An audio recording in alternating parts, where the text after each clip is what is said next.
అదే RTV app వార్తల్ని క్షణాల్లో చదివే అవకాశం ఉంటుంది. ఒక న్యూస్ పేపర్, ఒక టెలివిజన్ ఛానల్ మీ చేతుల్లో ఎప్పుడూ ఉంటాయి. రోడ్డు మార్జిన్ వ్యాపారస్తులు బతకనివ్వండి. రూరల్ నియోజకవర్గంలో ఎక్కడా కూడా కోటీశ్వరుల సమస్యల్ని ప్రస్తావించే వ్యక్తిని కాదు, కోటీశ్వరుల కోరికలు తీర్చే వ్యక్తిని కాదు. ఎందుకంటే కోటీశ్వరులు ఏదో రకంగా తమ కోరికలు తీర్చుకుంటారు. కానీ ఈ సమాజంలో పేద, నిరుపేద, సామాన్య, మధ్యతరగతి కుటుంబాల ఆకాంక్షలు, వాళ్ళ ప్రయోజనాల కోసమే ఎమ్మెల్యేలైనా ఎవరైనా పనిచేయాలా అని బలంగా నమ్మేవాడు నేను. అందుకే రూరల్ నియోజకవర్గంలో కొన్ని వేల మంది రోడ్డు మార్జిన్ వ్యాపారస్తులు ఉన్నారు. వారు పేదలు కూడా కాదు, నిరుపేదలు. ఎందుకంటే రెక్కాడితే గాని డొక్కాలని బతుకులు. అలాంటి వ్యక్తుల పట్ల మానవత్వంతో వ్యవహరించండి అని చెప్పని కార్పొరేషన్ అధికారులకు కూడా సూచించడం జరిగింది. దాన్ని భవిష్యత్తులో కూడా పాటింపు చేస్తామని తెలియజేసుకుంటూ, ఇక్కడ ఉన్నటువంటి కమ్యూనిస్ట్ పార్టీ నాయకులు, వ్యాపారస్తులు కూడా స్పష్టంగా చెప్పారు. నిజంగా ప్రభుత్వానికి అవసరం ఉంటే ఎవరికి ఎలాంటి అభ్యంతరం లేదు.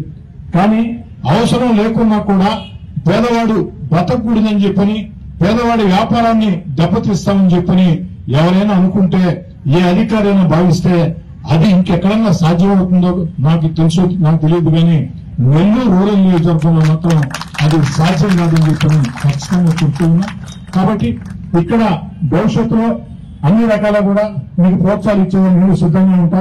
మీరు సైతం ఈ యొక్క రోడ్డుకి ఇబ్బంది లేకుండా, ఎందుకంటే మీ యొక్క షాపులు పెట్టారు కాబట్టి షాపుల ముందు ఏదైనా బైక్లో, సైకిల్లో ఏదైనా వచ్చినప్పుడు రోడ్డుకి ఇబ్బంది లేకుండా ఆ జాగ్రత్తలు మీరు తీసుకుని మీరందరూ కలిసికట్టుగా ఒకే మాట మీద ఉండండి, ఒకే బాట మీద ఉండండి. ఖచ్చితంగా మీకు అన్ని రకాల మేలు జరుగుతుంది.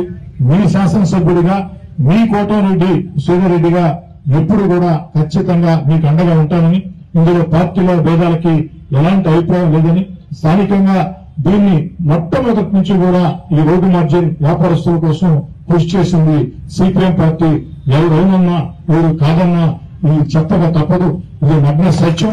అదేవిధంగా సిపిఎం నాయకులు కూడా చెప్తూ ఉన్నా, సిపిఎం తెలుగుదేశం పార్టీయా, వైఎస్ఆర్ కాంగ్రెస్ పార్టీయా, జనసేన, బీజేపీయా తేడా లేకుండా, పార్టీ భేదాలు చూడకుండా, ఎక్కడా కూడా వేళ్లలో వేళకి అంతర్గతంగా సమస్యలు రాకుండా ఒక సమిష్టి నిర్ణయాలతో ముందుకు సాగాలని చెప్పి కోరుకుంటూ, మీ వ్యాపారాలు 3 పువ్వులు 6 కాయలుగా అమలు కావాలని చెప్పి కూడా మనస్ఫూర్తిగా దేవుణ్ణి ప్రార్థిస్తూ, ఈ యొక్క మళ్ళీ అధికారులు కూడా చెప్తూ ఉన్నా, భవిష్యత్తులో ఎప్పుడైనా నిజంగా ప్రభుత్వానికి అవసరం అంటే మా వాళ్ళందరూ కూడా సిద్ధం. దాంట్లో అలాంటి అనుమానం లేదు. ఎందుకంటే ప్రభుత్వానికి అవసరం వచ్చినప్పుడు నా ఇల్లోనో, మీ ఇల్లోనో, ఎవరి షాపులు ఇవ్వాల్సిందే. కానీ అవసరం లేకుండా మాత్రం ఇక్కడ వీళ్ళని డిస్టర్బ్ చేస్తామంటే మాత్రం అది సాధ్యం కాదు. దాన్ని గుర్తుంచుకోవాలని కోరుకుంటూ, అధికారులకు కూడా రోడ్డు మార్జిన్ వ్యాపారస్తుల పట్ల కృష్ణపట్నం రోడ్డే కాదు, నెల్లూరు నలుమూలలా కూడా ఏదైతే రూరల్ నియోజకవర్గంలో రూరల్ శాసనసభ్యుడిగా రూరల్ వరకే నా మాట పరిమితం కాబట్టి, రూరల్ నియోజకవర్గంలో ఎక్కడ కూడా రోడ్డు మార్జిన్ వ్యాపారస్తుల పట్ల ప్రతి అధికారి, ప్రతి నాయకుడు, ప్రతి పార్టీ కూడా మానవత్వం చూపించాలని, మానవతావాదంతో ముందుకు సాగాలని చెప్పని కోరుకుంటూ సెలవు తీసుకుంటాం. ముద్దకూరు రోడ్లో చిరు వ్యాపారాలు చేసుకుంటూ జీవిస్తూ ఉన్న పేద ప్రజలు, ఆ ఉండే ప్రాంతం కూడా ఎలా ఉంటుందంటే, అటువైపు కాలం, ఇటువైపు కాలం, ముందు పక్క దుమ్ము ధూళితో అసలు భరించలేని స్మెల్తో అక్కడే వ్యాపారాలు చేసుకుని బతుకుతున్న వారికి రోడ్డు వెడల్పు కావాలి. కాబట్టి వీళ్ళందరినీ కూడా రూరల్ శాసనసభ్యులు శ్రీధర్ రెడ్డి గారితో మాట్లాడి, ఇక్కడి నుంచి ఉన్న చిన్న కాలం ఉంటే ఆ కాలం వెనక్కి వెళ్లి అక్కడ అంగళ్ళ పెట్టుకుంటే మీకు ఏ ఇబ్బంది లేదని చెప్పేసి శ్రీధర్ రెడ్డి గారు హామీ ఇచ్చారు. ఆ హామీ మేరకు ఈ యొక్క 45 అడుగులు వెడల్పు పెట్టి అందరం కూడా వెనక వైపు ఎల్లకి వెళ్లడం గాని ఈ రోజు ఏర్పాటు చేయడం జరిగింది. దానికి ముఖ్య అతిథులుగా శాసనసభ్యులు శ్రీధర్ రెడ్డి గారిని మనం ఆహ్వానించాము. అయితే వారు పూర్తిగా పేదవాళ్లకు అండగా, పార్టీలకు అతీతంగా నేను ఉండి ఈ యొక్క ఇల్లు అంగళం నిలుపుకున్న దాంట్లో నా పాత్ర పూర్తిగా పోషిస్తాను. ఎవరైనా ధిక్కరించినా, ఏదైనా మాట్లాడినా సిపిఎం పార్టీ వాళ్ళతో కలిసి నేను పోరాటానికి సిద్దమవుతాను తప్ప ఇట్లా పేదవాళ్ళకి అన్యాయం చేస్తే మాత్రం ఒప్పుకోరని చెప్పేసి క్లియర్ కట్ గా శ్రీధర్ రెడ్డి గారు చెప్పడం జరిగింది.